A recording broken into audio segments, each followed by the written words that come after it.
যাও যাও আমার নবীর কাছে যাও গো জিবরাইল। জিবরাইল নবীকে ডাকতে বলে, নবী গো আপনার দাঁত ভাঙা ব্যথা কেমন গো নবী বলবানি? আপনার দাঁত ভাঙা ব্যথা কেমন গো নবী একটু বলবানি?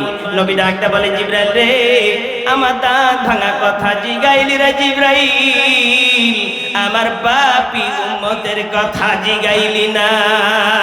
দয়ালো নবী প্রেমের ছবি আর আসবে না জগতে।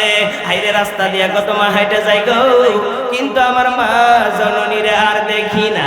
মা মা বলে রাস্তা দিয়ে যাই গো, কই রে আমার মা জননী কই রে? ঠিক না? কণ্ঠটা কার গো? লিল্লাহে তাকবীর।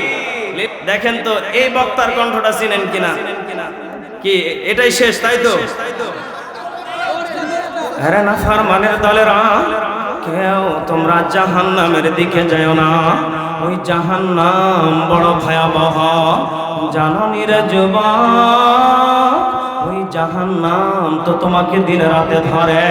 কেন কেন কেন? ওই জাহান্নামের কথা কি তোমার একটু কি দিলে নাই?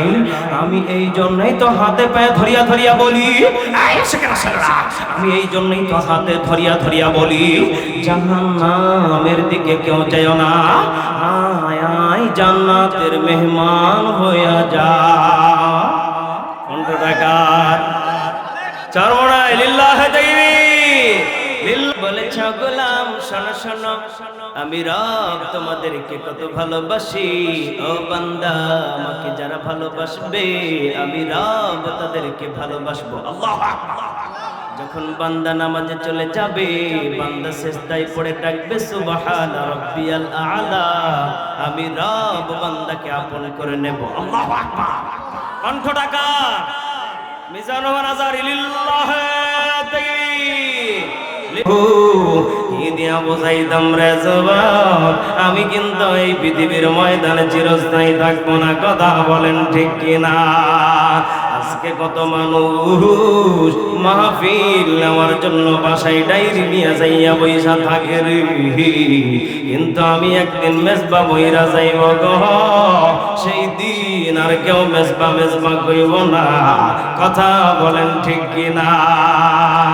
কণ্ঠটা কার রে যুবক?